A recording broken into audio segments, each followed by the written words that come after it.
All right, on this week of Nothing Major, we're going to talk Qatar, Rio, and Andreeva's breakthrough in Dubai. The young 17-year-old having a huge week taking the title there.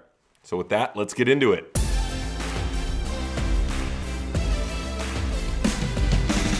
All right, everyone, welcome back to Nothing Major. I'm Sam Query. I got Jack Sock, Steve Johnson, John Isner, Charlie Fox, the team at SIFT.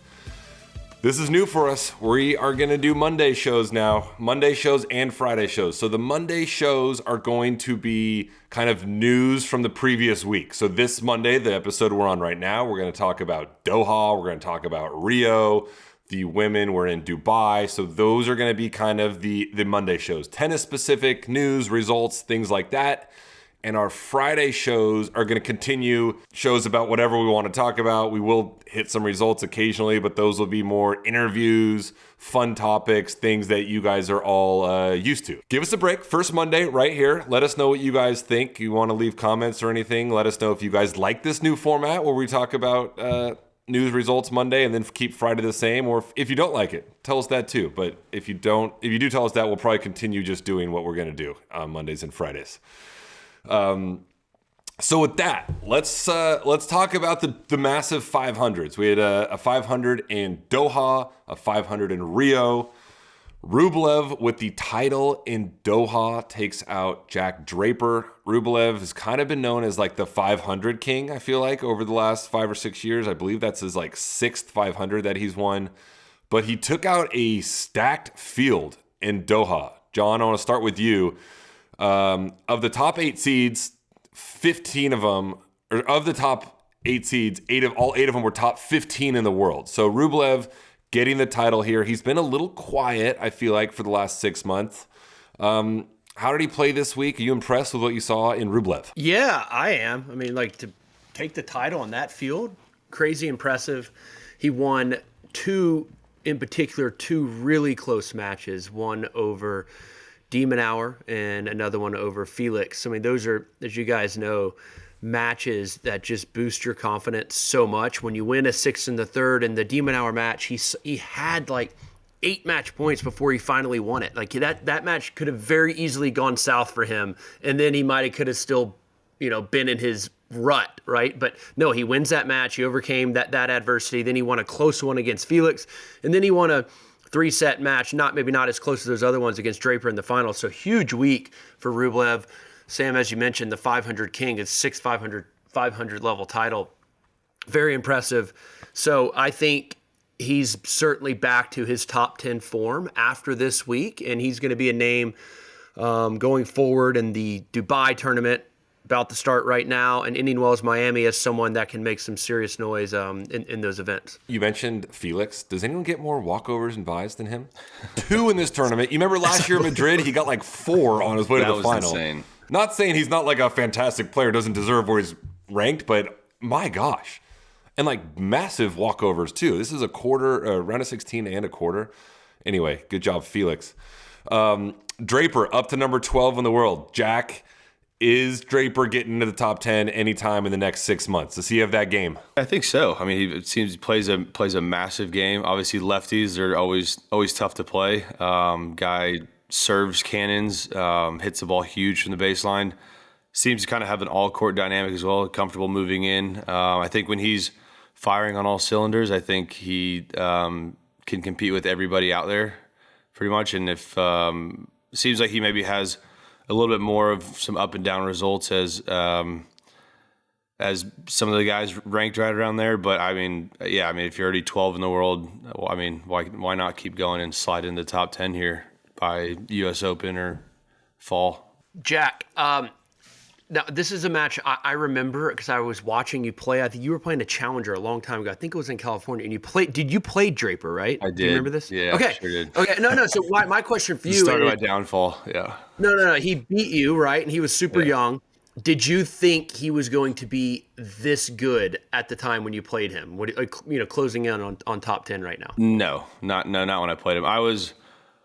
Obviously, I probably wasn't. I wasn't at my best at that time. I don't even know how old he was at the time, but I'd heard about him a little bit before that.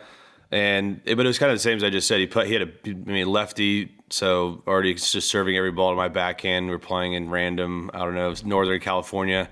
I thought his good moments during the match were very impressive, but I also feel like it was kind of a roller coaster out there. It seemed like he was good for a few games and pretty at the time pretty shocking for a few games.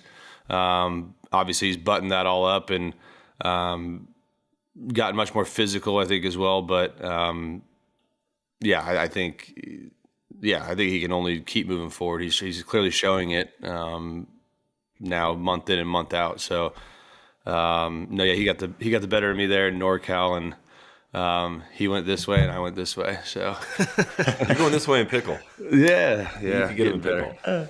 All right. You can get him in pickle. Take solace in that, Jack. Yeah. All right, Stevie. Alcaraz loses to Lehecka. Berrettini beats Novak. I got a double question. Is Novak's like random? Is Novak not? I'm not saying done, but it just like seems like there's more cracks in the armor lately with him. And then Alcaraz, is this just what we're gonna get from him? Which is really good, but he doesn't quite have that standard that like Novak, Rafa, and Roger had, where they just don't have bad losses. Alcaraz still seems to throw some ups and downs in there. So let me start with Novak. Is he just struggling now? What's the deal with Novak? I'm not sure what Novak's plan is going forward. Obviously, nobody knows it but him. I don't know why he is playing this tournament, just in general. It feels as if he just wants to win slams to continue to further his legacy and his stamp as, the greatest champion of the sport that we've ever seen. There's obviously financial obligations, maybe commitments that he has made in the past, or, we don't know exactly what it takes for him to play these types of events. It just feels as if he is not as motivated to win, Dubai or Doha than he is to win a slam, which is rightfully so, because that's the only thing that can further his legacy. So, good to see him out there playing. I thought we weren't going to see him till Indian Wells maybe, and then, just play kind of some of the Master Series, try and gear up, win the French, win Wimby, like those types of events. So a bit interesting to see him out there. Just sometimes feels as if he's a bit flat emotionally, which has usually never been the case for him. So, but, he's earned the right to play whatever schedule he deserves and wants to do. So it's just interesting. And obviously it's a tough draw going against Berrettini, who played really well that match, the serve, the forehand, everything was going well. So it's just an interesting to watch Novak in these events because, the Doha title is not going to further his legacy. So I'm not sure what's his like emotional investment. And then on the other side for Alcaraz. Yeah, here's what I want to know, Alcaraz. I kind of want everyone's opinion. Is this just Alcaraz? Is this just I don't know what we're going to see for the next decade? I think, at least for me, I feel as if we got very spoiled over the last 15, 20 years watching obviously Roger, Rafa, Novak, and then the Wawrinkas, Murrays, Del Potros, Berdiches, Tsongas, whatever. Like when they get a lead, they close the door. And that we just haven't seen with conviction from Alcaraz over the last couple of years. Obviously, I believe that his top-end tennis is better than anyone when he is playing his best. But his mid-range, everyday put on your hard hat, go to work, can fluctuate from time to time. And it showed, especially in this match, did a really good job, wasn't playing his best tennis, has a 4-2 lead in the third and break point to go up double break. And then about 7.5 minutes later, he's lost serve twice and the match is over, which is just something we haven't seen from those top guys. Like when Roger got a lead, like doors closed, like it's over. Rafa got a lead, it's over. So I just think his everyday game sometimes fluctuates too much for somebody that I think is when he is at his best, the best player in the world. Is this what we're going to see from Alcaraz, or do you think he gets on par with like the big three and becomes one of those guys? No, I don't think this is what we're going to see for the next 5 to 8 years. It's easy to forget that he's still only 21 years old. I mean, so like his best tennis is, you can argue, in all likelihood, his best tennis is like 5 years from now. So he hasn't even reached his peak. So yeah, he's still so young. He still has so much maturing to do, even though he's so ridiculously good. And all these Grand Slams already at 21 years old. So no, I think he will shore that up and become more consistent. It's crazy to think that has not even come close to reaching his highest level as a consistent tennis player goes. So no, I don't think so. But maybe this year and a little bit next year, he might have some inconsistent results, some losses that make you scratch your head a little bit, like the one against Lehechka in Doha.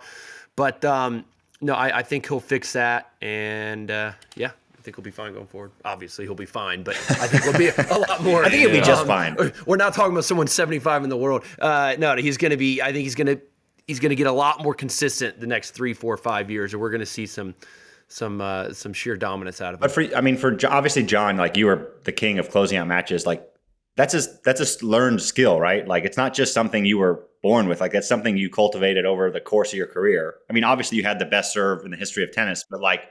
No, but still, like, that's still like a learning curve that he has to go through. That I think some of the top guys did early in their career as well. Like, it's just something that he's got to go through. But I mean, it was a little different for me. I think if I was up a break in the third set or won the first set, up a break in the second set, it's different because I can just literally the other person can't touch the ball at all. Like, they can't. I don't care how confident they are. Those they can't touch the ball. I think he can maybe take a page out of Rogers' book, right? And someone who had an incredible serve, yes, but he wasn't getting free points left, right, and center on his serve. So he's the best front runner, I think, of all time. Roger Federer, no doubt. So Carlos, to me, still has so many levels to improve on his serve in particular. I think his patterns are predictable, especially on his second serve. I think guys can just really key in on where he's going on his second serve, and that's what Lehechka did on that match point. I mean, Carlos just sort of hit a vanilla second serve right up the middle. Obviously, it's a crunch time moment. You don't want to double fault, but Lehechka was dialed in on that and just ripped it back in return up the line for a winner. So his serve, that's something that his team is working on. It's going to continue to improve. It might have some ups and downs, but ultimately once he gets that shot to improve a few percent here and there, it's going to be lights out. All right, let's move on to Rio. Diego Schwartzman, part 2, Sebastian Baez with the title. Rio, the field is so average. There's one guy in the top 20. It's Zverev. And, I mean, Musetti was in there. He pulled out. Rune pulled out. But, like, the difference between these two 500s is monumental. I mean, Baez's path to defend the title, he beat a guy ranked 137, 46, 125, 91, and 60. It almost seems unfair that Baez gets the same amount of points as Rublev. Jack, as one of two people who played Rio one time on this podcast.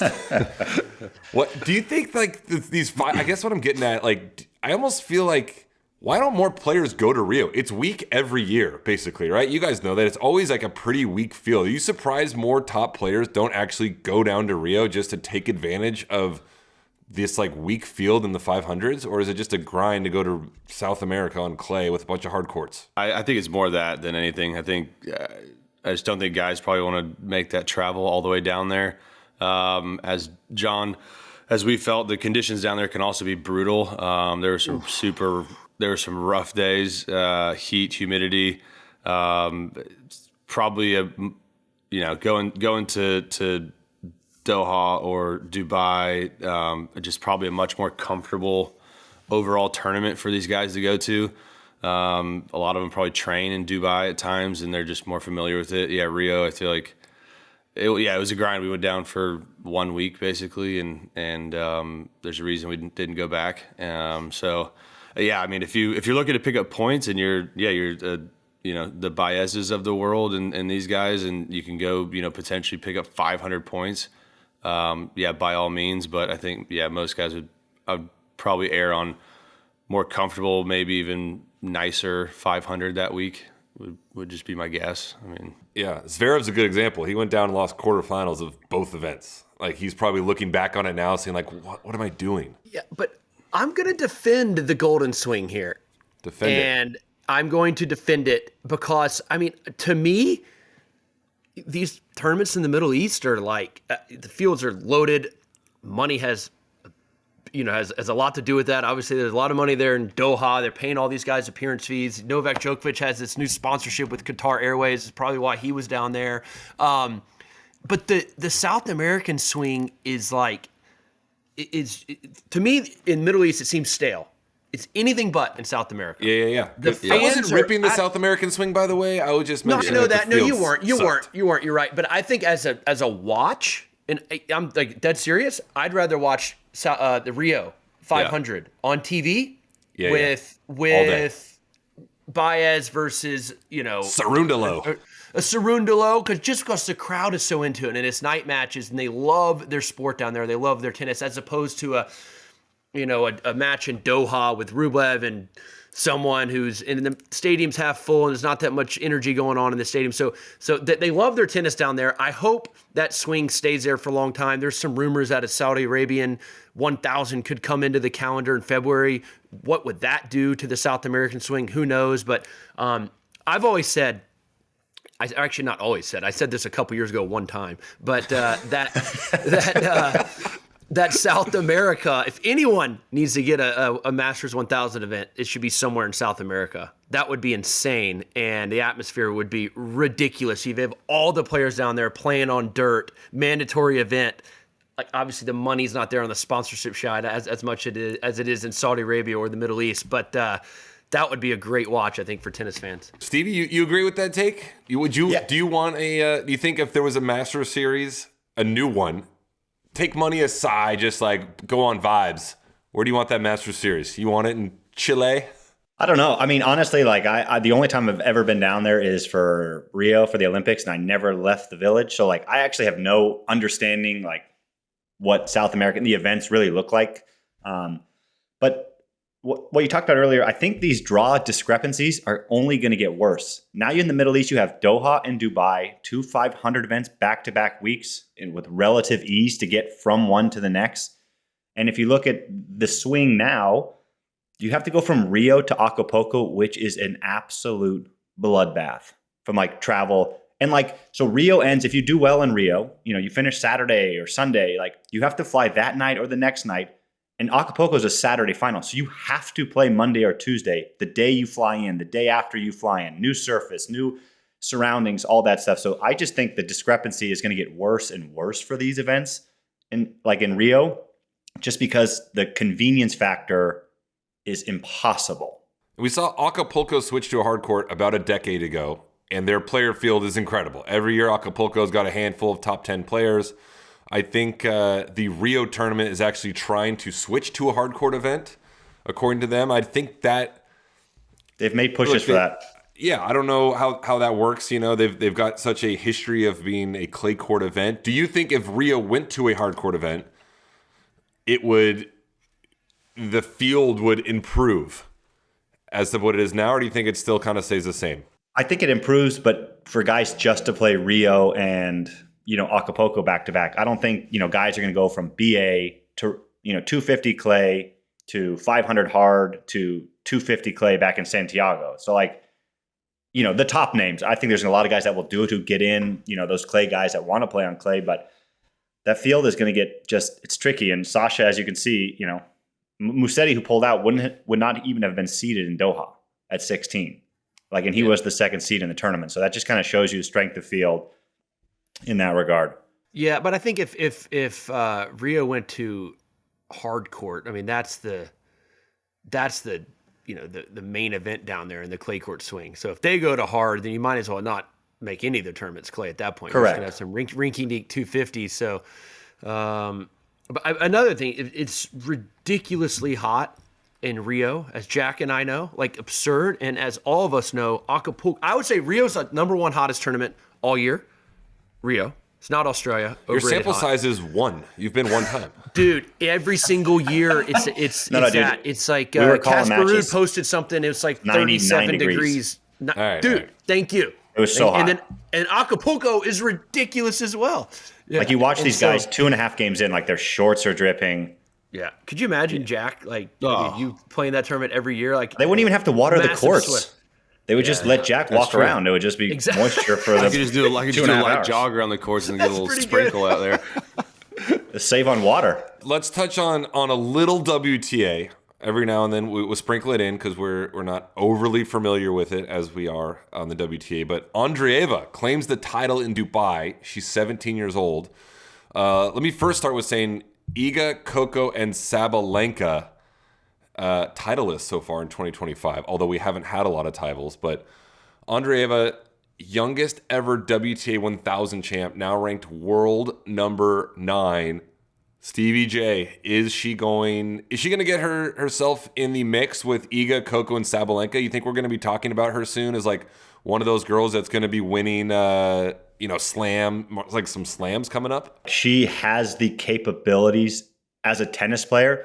She's had some great results. Obviously, this is an incredible week for her over there in the Middle East, capturing her first WTA 1000 title and, being, the youngest to do it, or second youngest or whatever it was, other than Sharapova. But it's more of a miss on the behalf of the top women of the game. Sabalenka had a couple of tough weeks. Coco had a couple of tough weeks. Iga had a couple of tough weeks, which is surprising because they have been rock solid from start to finish over the course of the last, couple of years. Obviously, we know Iga is pretty much unbeatable on clay, and Sabalenka has kind of taken up all the hardcore tournaments, but they didn't play great over there, which is, it's early in the season. There's a lot going on, but, it's impressive to see her get that done, as a 17-year-old to overcome, and in the final, she's playing Clara Towson, who is,